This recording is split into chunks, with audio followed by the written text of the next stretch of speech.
ఆం భయం వెళ్ళ పోసుకుంటుండులా. ఇక ఇది కథ. క్షుద్ర పూజతో కథం చేస్తా, 15 రోజుల్లో నువ్వు అవుట్. మాగంటి గోపీనాథ్కు ఇలాగే చేశా, 100 కోట్లు ఖర్చయినా సరే నిన్ను. సంధ్యా కన్వెన్షన్స్ అధినేత శ్రీధర్ రావు బెదిరింపుల ఆడియో వైరల్. బీఆర్ఎస్ హయాం నుండే సంధ్యా శ్రీధర్ ఆగడాలు.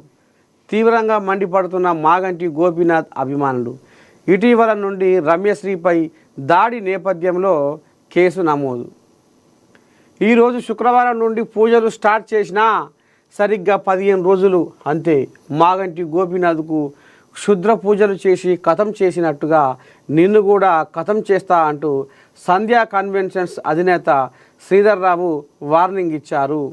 15 రోజుల్లో నీ డౌన్ఫాల్ మొదలవుతుందని, కిడ్నీలు ఫెయిల్ అయ్యి చనిపోతావంటూ తనతో వ్యాపారం చేసిన భాగస్వామిని హెచ్చరించిన ఆడియో సంచలనంగా మారింది.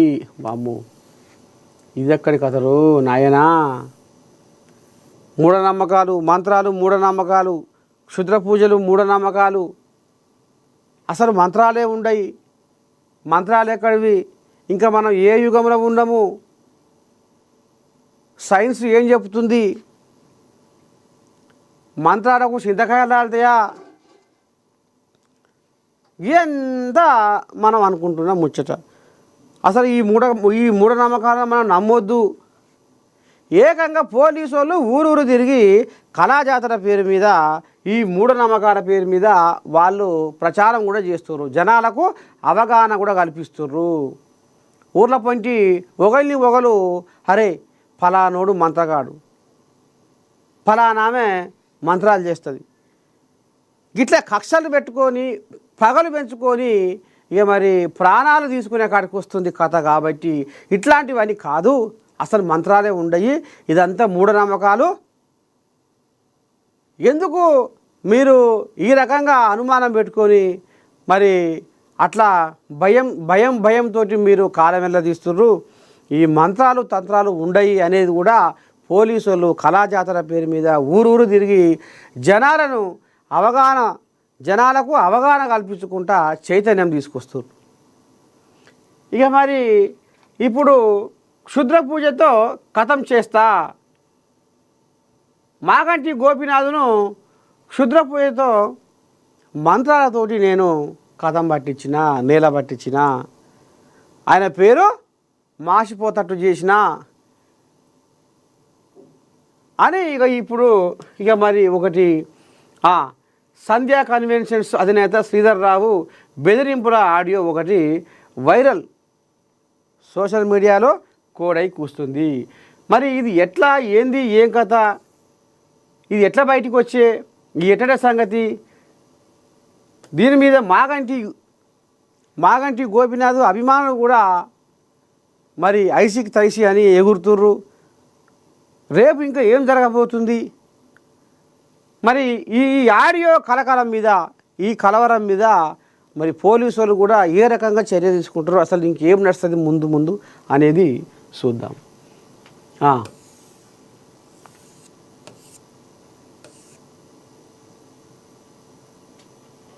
ఓ అమ్మా, పుట్టింది లడాయి. ఈటలకు బండి సంజయ్ కౌంటర్. బీజేపీలో ఉంటే అదే స్టాండ్లో మాట్లాడాలి, వ్యక్తిగతం అంటూ పార్టీలో ఏమీ ఉండదు. ఈటల అభిప్రాయానికి తాము పూర్తి భిన్నమని కామెంటు. ఈ కోయిలాగా ఏమన్నదో ఒకసారి ఇందాము. బీజేపీలో ఉంటే అదే స్టాండ్లో మాట్లాడాలి, వ్యక్తిగతం అంటూ పార్టీలో ఏమీ ఉండదు. ఈటల అభిప్రాయానికి తాము పూర్తి భిన్నమని కామెంటు. కాళేశ్వరం ప్రాజెక్టుపై మల్కాజ్గిరి ఎంపీ ఈటెల రాజేందర్ చేసిన వ్యాఖ్యలపై కేంద్ర హోంశాఖ సహాయ మంత్రి బండి సంజయ్ స్పందించారు. ఆ క్రమంలో ఈటెల రాజేందర్కు బండి సంజయ్ పరోక్షంగా కౌంటర్ ఇచ్చారు. ఆదివారం కరీంనగర్లో కేంద్ర మంత్రి బండి సంజయ్ విలేకరుల సమావేశంలో మాట్లాడుతూ తమ పార్టీ స్టాండ్ ఒక్కటేనన్నారు. పార్టీ అధ్యక్షుడు అయితేనో కేంద్ర మంత్రిగా ఉంటేనో మా స్టాండ్ మారదని ఆయన కుండబద్దలు కొట్టారు. బీజేపీలో ఉంటే బీజేపీ స్టాండే మాట్లాడాలి, కానీ వ్యక్తిగతం అంటూ ఏమీ ఉండదని అభిప్రాయపడ్డారు. బీఆర్ఎస్ పార్టీ అధినేత కేసీఆర్కు కాళేశ్వరం ప్రాజెక్టు ఏటీఎం అయ్యిందని విమర్శించారు. కాళేశ్వరం ప్రాజెక్టుపై ఈటెల రాజేందర్ అభిప్రాయానికి మేము పూర్తి భిన్నమని బండి సంజయ్ పేర్కొన్నారు. మేము ఊసరవెల్లి కాదన్నారు. అయ్యా చూస్తున్నారులో కేబినెట్లో కేసీఆర్ నిర్ణయం తీసుకున్నారంటే ఎవరు నమ్మారన్నారు. కేసీఆర్ కేబినెట్ మీటింగు అంతా ఉత్తదేనని ఆయన పేర్కొన్నారు. కాళేశ్వరం ఫోన్ ట్యాపింగ్ వ్యవహారంపై సిబిఐతో విచారణ జరపాలని కేంద్రాన్ని కోరాలని ఈ సందర్భంగా రాష్ట్ర ప్రభుత్వాన్ని బండి సంజయ్ డిమాండ్ చేశారు. ఇటీవల ఈటెల రాజేందర్ ఒక మీడియాకు ఇంటర్వ్యూ ఇచ్చారు. ఈ సందర్భంగా కాళేశ్వరం ప్రాజెక్టు నిర్మాణం, బీఆర్ఎస్ ప్రభుత్వం, కేసీఆర్ సంబంధించిన అంశాలపై సానుకూలంగా మాట్లాడారు. బీజేపీ ఎంపీ ఈటెల రాజేందర్ ఈ విధంగా వ్యాఖ్యలు చేయడంపై బీజేపీ నేతలు ఆ పార్టీ రాష్ట్ర అధినేత కేంద్ర మంత్రి కిషన్ రెడ్డి దృష్టికి తీసుకెళ్లారు. మొత్తానికి చూస్తుర్రా, కేబినెట్ ఆమోదంతో కాళేశ్వరం కథ నడిచింది అని ఈటెల రాజేందర్ బరాబరు చెప్పేసాడు. ఇక దీనికి నేను పూర్తి భిన్నమని ఈటెల అభిప్రాయానికి మా బీజేపీ వాళ్ళంతా పూర్తిగా భిన్నంగా ఉన్నామని ఇక ఇప్పుడు బండి సంజయ్ ఇక ఇంత తెగుడుతున్న భూమి మీద. అయితే ఆయన కాళేశ్వరం కథ జరిగేటప్పుడు ఈటెల రాజేందర్ ఆర్థిక శాఖ మంత్రిగా ఉన్నాడు ఆనాడు. లోపడంగా ఏదో కథ మాత్రం నడిచింది. దాన్ని ఇప్పుడు బమ్మిని తిమ్మిని చేయబోదామన్న ఆలోచన మీద ఈటెల ఏదేదో గాలి మాటలు మాట్లాడుతుండు తన స్వార్థం కోసము అనేది ఒక పాయింట్. మా బీజేపీ వాళ్ళ మీదకి మచ్చ తీసుకొస్తుండు. ఒక్కరు తప్పు చేసి ఒక్కరు ఈ మాట మాట్లాడి బీజేపీ వాళ్ళు కూడా ఏంది గిట్ట మాట్లాడుతుర్రు. నిన్న మొన్నటిదాకా అరే మోదీ అమిత్ షానే అన్నాడు కాళేశ్వరము కల్వకుంట్ల కుటుంబానికి ఏటీఎం. కాళేశ్వరం ప్రాజెక్టు ఈ కమిషన్లకు కకృతి పడి ఇది మొత్తం కమిషన్ల ప్రాజెక్టు చేసిండు, లక్షల కోట్ల దోపిడీ జరిగింది ఇందులో అని గతంలో వీళ్ళే కాదు మోదీ అమిత్ షా కూడా కుండబద్దలు కొట్టారు. ఇక నడవంగా ఆడంగా ఈడంగా కిషన్ రెడ్డి బండి సంజయ్ కూడా భాగవతం అంతా బయట పెడుతుర్రు. కాళేశ్వరం కథ మీద బాగానే కండేరా చేస్తుర్రు. కానీ ఇంతనే ఎప్పుడైతే ఈ జస్టిస్ పీసీ ఘోష్ కమిషను మీరు రావాలి విచారణకు, మీ కథ మొత్తం మాకు చెప్పాలి, అసలు ఏం జరిగింది, ఎటెట సంగతి, ఏం కథ అని ఇక వీళ్ళు విచారణకు పిలిస్తే ఈలోపు ఈ కోళ్ళాగలు షామీర్పేట ఫామ్ హౌస్ కాడ చీకటి వ్యవహారం చేసి మాట్లాడుకున్నారు, బదులుకున్నారు.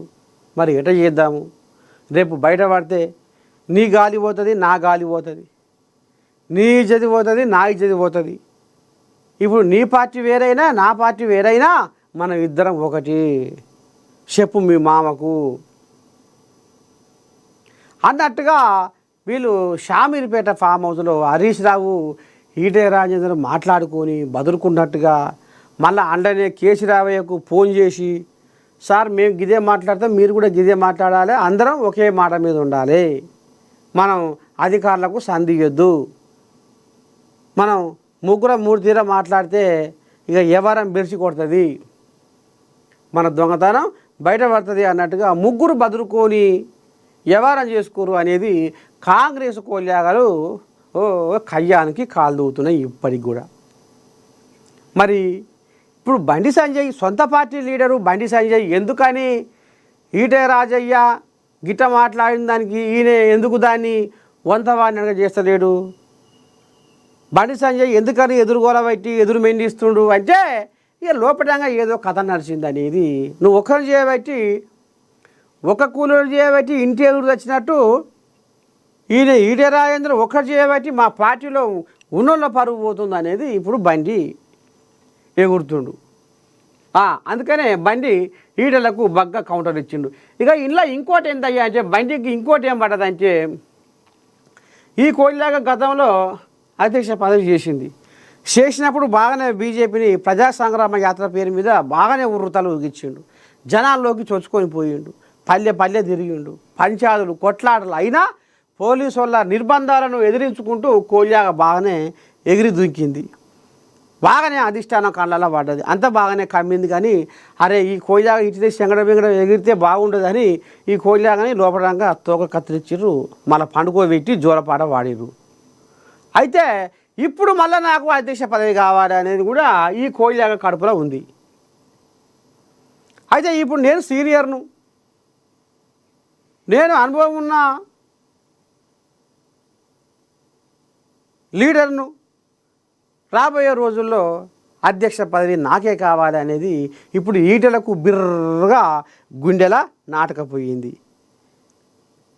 ఇటనన్నా అటనన్నా చేసి ఎట్టనన్నా చేసి ఈటల పచార తగ్గియాలి, ఈటల పలుకువాడి పాతాళంలో పడేయాలి.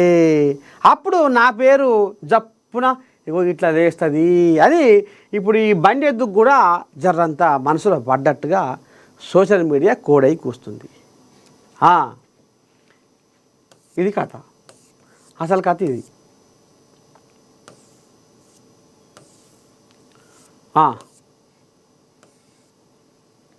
నేడు రాష్ట్ర క్యాబినెట్